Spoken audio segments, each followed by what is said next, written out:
Hello students, welcome back to study mode classes and I hope आप सब लोग ठीक होंगे। तो केमिस्ट्री का chapter 1 matters in our surrounding का टॉपिक एवोपोरेशन हम इस वीडियो में कंटिन्यू करने वाले हैं। और इस चैप्टर के पार्ट 1, पार्ट 2, पार्ट 3 मैंने ऑलरेडी डाल रखा है, उसका लिंक आपको डिस्क्रिप्शन में मिलेगा, वहां से देख लें। और उसमें काफी टॉपिक्स मैंने पढ़ा दिए हैं, मैटर की कैरेक्टरिस्टिक्स, मैटर की क्लासिफिकेशंस और states of matter, can matter change it states, और कुछ डेफिनेशंस हैं जैसे melting, boiling, freezing, condensation, sublimation, latent heat. ये काफी सारे टॉपिक्स मैंने उन वीडियोस में कवर कर रखे हैं, तो आप लोग उस वीडियो को जरूर देखें क्योंकि वो आपके लिए बहुत हेल्पफुल होने वाली है। और मेरे चैनल को जिन्होंने अभी तक सब्सक्राइब नहीं किया है, प्लीज चैनल को सब्सक्राइब कर ले क्योंकि सारी जो आगे और भी चैप्टर्स होंगे केमिस्ट्री के वो आपको इस चैनल पे जरूर मिलेंगे। और अगर आपको वीडियो अच्छी लगती है तो प्लीज वीडियो को लाइक करें, कमेंट करें, शेयर करें। और कोई भी प्रॉब्लम आपको अगर किसी भी टॉपिक से रिलेटेड कोई भी प्रॉब्लम आ रही है तो आप लोग मुझे कमेंट में क्वेश्चन कर सकते हैं, मैं उसका रिप्लाई जरूर करूंगी आपको। ठीक है, तो नाउ हम एवोपोरेशन देख लेते हैं। एवोपोरेशन क्या होता है?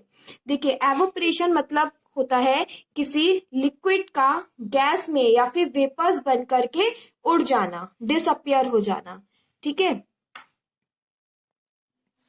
देखिए इनसे पहले वीडियोस में मैंने बताया है कि लिक्विड जो है वो गैस में चेंज हो सकता है। ठीक है, हीटिंग करने से भी हो सकता है और काफी प्रोसेस से हम मैटर लिक्विड को चेंज कर सकते हैं। किस स्टेट में चेंज कर सकते हैं? गैस स्टेट में चेंज कर सकते हैं, चाहे हम टेम्परेचर बढ़ाएं या फिर हम प्रेशर को डिक्रीज करें। इन दो तरीके से हम लिक्विड को गैस फॉर्म में चेंज कर सकते हैं। लेकिन जब ये प्रोसेस अपने ओन वे पे यानी कि अपने खुद के तरीके से होता है, यहाँ जहाँ पे हमें ना ही हीट देनी होती है ना ही हमें प्रेशर डिक्रीज करना होता है, जब ये फिनोमेना खुद से होता है, ठीक है, उस फिनोमेना को हम बोलते हैं एवोपोरेशन। हमने अपनी डेली लाइफ में भी देख रखा है, काफी एग्जांपल्स हैं हमारी लाइफ में एवोपोरेशन के बारे में। देखिए, जैसे कि हम कोई कपड़े सुखाते हैं, ठीक है, तो उनमें से जो पानी होता है वो कहाँ चला जाता है? वो एटमॉस्फेयर में चला जाता है, लिक्विड होता है और गैस बन करके वो चेंज हो जाता है और हमारे एटमॉस्फेयर में मिल जाता है।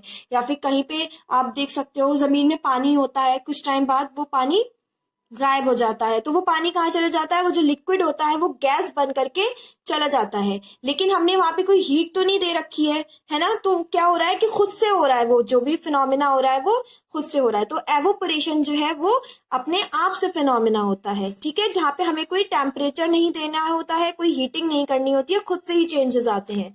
तो एवोपोरेशन की ये डेफिनेशन है, the phenomena of change of a liquid into vapours. जब लिक्विड वेपर्स में चेंज हो जाता है किसी भी टेम्परेचर पे बिलो इट्स बॉइलिंग पॉइंट, उसे हम क्या बोलते हैं? एवोपोरेशन बोलते हैं।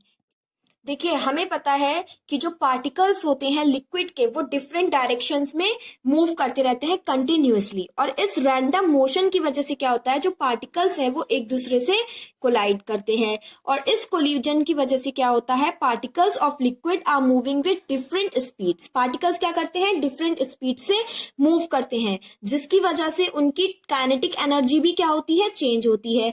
तो जिन पार्टिकल्स की काइनेटिक एनर्जी ज्यादा होती है, वो पार्टिकल्स के बीच का जो फोर्स ऑफ अट्रैक्शन होता है वो क्या हो जाता है? वीक हो जाता है। समझिए, पार्टिकल्स जो है लिक्विड के वो मूव करते रहते हैं क्योंकि उनमें फोर्स ऑफ अट्रैक्शन बहुत ज्यादा नहीं होता है जितना सॉलिड में होता है।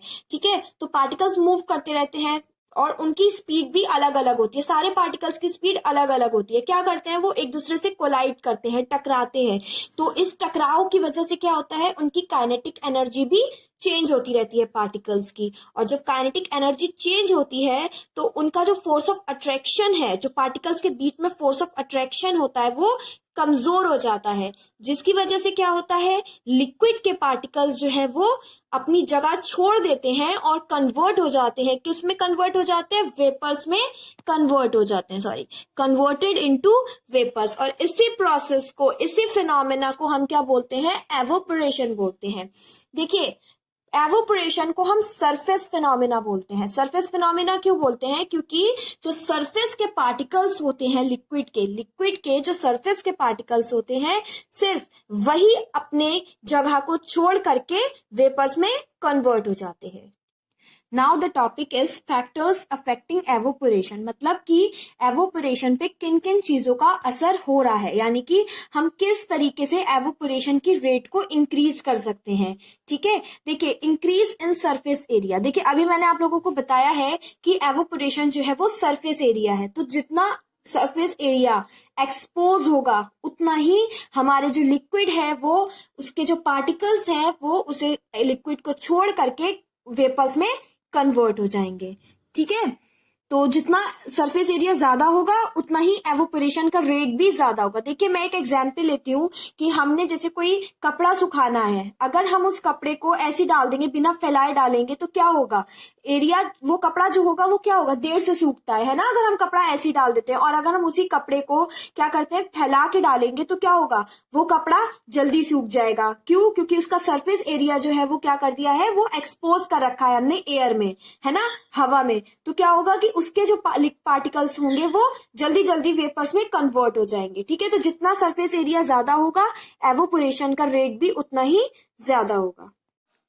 Now increase in temperature, temperature बढ़ाने से क्या होगा, देखिए जब हम एटमॉस्फेरिक टेम्परेचर हमारा ज्यादा होता है, हाई होता है, तो एवोपोरेशन भी उतना ही हाई होता है। इस वजह से समर में जो है एवोपोरेशन वो जल्दी हो जाता है और विंटर्स में जो है वो एवोपोरेशन ज्यादा जल्दी नहीं होता है। क्योंकि देखिए क्या होता है, this is because as the temperature increases, जैसे जैसे टेम्परेचर हमारा इंक्रीज होता है पार्टिकल्स का, लिक्विड के पार्टिकल्स की काइनेटिक एनर्जी जो है वो भी इंक्रीज हो जाती है। और मैंने अभी बताया है कि जब काइनेटिक एनर्जी इंक्रीज हो जाती है पार्टिकल्स की, तो उनके बीच का जो फोर्स ऑफ अट्रैक्शन है वो वीक हो जाता है, जिसकी वजह से लिक्विड के पार्टिकल्स सरफेस को बहुत जल्दी छोड़ देते हैं और क्या होता है, वो वेपर्स में कन्वर्ट हो जाते हैं बहुत इजीली। ठीक है, तो जब हम टेम्परेचर को इंक्रीज करेंगे तो हमारा एवोपोरेशन भी क्या होगा, इंक्रीज हो जाएगा। हमारे समर में हम देखिए कपड़े सुखाते हैं तो कितनी जल्दी ड्राई हो जाते हैं, है ना, लेकिन विंटर्स में उतनी जल्दी ड्राई नहीं होते हैं। क्यों नहीं होते हैं? क्योंकि टेम्परेचर इंक्रीज करने से लिक्विड के पार्टिकल्स की काइनेटिक एनर्जी इंक्रीज हो जाती है। ठीक है, now decrease in humidity, decrease in humidity क्या होगा, ह्यूमिडिटी क्या होती है, amount of water vapour present in air, जो एयर में वाटर वेपर्स प्रेजेंट होते हैं उसे हम ह्यूमिडिटी बोलते हैं। ठीक है, तो एवोपोरेशन जो है वो नहीं हो पाता है, कब, जब ह्यूमिडिटी ज्यादा होती है। क्यों? क्योंकि एयर में इतनी कैपेबिलिटी नहीं है कि वो और वाटर वेपर्स को होल्ड कर सके, क्योंकि ह्यूमिडिटी की वजह से उसमें ऑलरेडी इतने वाटर वेपर्स प्रेजेंट होते हैं, जिस वजह से वो और वाटर वेपर्स को होल्ड नहीं कर सकता है और हमारा एवोपोरेशन जो है वो ह्यूमिडिटी वाले दिन क्या होता है, ज्यादा रेट नहीं हो पाता है उसका। ठीक है, तो जितनी ह्यूमिडिटी कम होगी उतना ही हमारा एवोपोरेशन ज्यादा होगा, और अगर ह्यूमिडिटी ज्यादा है तो हमारा एवोपोरेशन जो है वो कम होगा। इसी वजह से देखिए रेनी सीजन में हमारे जो कपड़े हैं वो इजीली नहीं सूख पाते हैं, ड्राई नहीं हो पाते हैं। क्यों? क्योंकि एटमॉस्फेयर में ऑलरेडी वाटर के पार्टिकल्स प्रेजेंट होते हैं, एयर में ऑलरेडी वाटर के पार्टिकल्स प्रेजेंट होते हैं, जिस वजह से वो और पार्टिकल्स को वाटर के होल्ड नहीं कर पाता है। और समर्स में क्योंकि टेम्परेचर हाई होता है तो हमारी एयर में भी वाटर पार्टिकल्स नहीं होते हैं, तो एयर में जब वाटर पार्टिकल्स नहीं होते हैं समर्स में, तो हमारे कपड़े, हमारे क्लोथ जो है वो इजीली ड्राई हो जाते हैं। ठीक है, now increase in speed of wind, wind की स्पीड इंक्रीज होने से भी हमारा एवोपोरेशन जो है वो फास्ट होता है। देखिए जो विंडी डे होता है, मतलब जिस दिन हवा ज्यादा होती है, हमारे जो गीले कपड़े हैं वो उस दिन इजिली ड्राई हो जाते हैं। क्यों हो जाते हैं? क्योंकि स्पीड जो है वो विंड की इंक्रीज हो जाती है, जिसकी वजह से जो पार्टिकल्स होते हैं वाटर के वो हवा के साथ चले जाते हैं, उड़ जाते हैं। ठीक है, तो क्या होता है, वाटर वेपर्स हमारी सराउंडिंग में क्या हो जाते हैं, कम हो जाते हैं, क्योंकि वो हवा के साथ चले जाते हैं। इस वजह से एवोपोरेशन जो है वो इंक्रीज हो जाता है। क्योंकि जब देखिए अभी मैंने इसमें बताया ना ह्यूमिडिटी में कि जब हमारे एयर में वाटर वेपर्स प्रेजेंट होते हैं तो उस वजह से एवोपोरेशन नहीं हो पाता है। तो इसी तरीके से जब विंड जो है वो हमारे पार्टिकल्स को अपने साथ ले जाएगी, एयर के पार्टिकल्स, एयर में जो वाटर पार्टिकल्स प्रेजेंट है उन्हें अपने साथ ले जाएगी, तो हमारा एवोपोरेशन जो है वो इजिली हो जाएगा। ठीक है, तो जब स्पीड जो है विंड की इंक्रीज होती है तो रेट ऑफ एवोपोरेशन भी इंक्रीज होता है। जब ह्यूमिडिटी डिक्रीज होती है, जब भी रेट ऑफ एवोपोरेशन इंक्रीज होता है, टेम्परेचर इंक्रीज होने से भी रेट ऑफ एवोपोरेशन इंक्रीज होता है, एंड सरफेस एरिया इंक्रीज होने से भी एवोपोरेशन हमारा इंक्रीज होता है, उसका रेट जो है वो भी इंक्रीज होता है। ठीक है, now the next topic is how does evaporation cause cooling.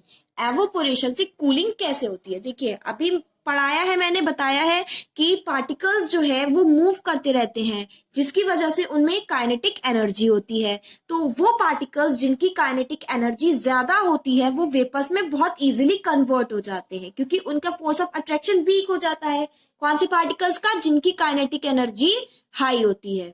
ठीक है, कुछ पार्टिकल्स ऐसे होते हैं जिनकी काइनेटिक एनर्जी लो होती है। तो जब उनकी काइनेटिक एनर्जी लो है तो क्या होता है, टेम्परेचर काइनेटिक एनर्जी लो होने की वजह से गिर जाता है, टेम्परेचर फॉल हो जाता है। कब? जब काइनेटिक एनर्जी जो है कुछ पार्टिकल्स की डिक्रीज हो जाती है। ठीक है, तो टेम्परेचर फॉल हो जाता है, जिसकी वजह से कूलिंग होती है। ठीक है,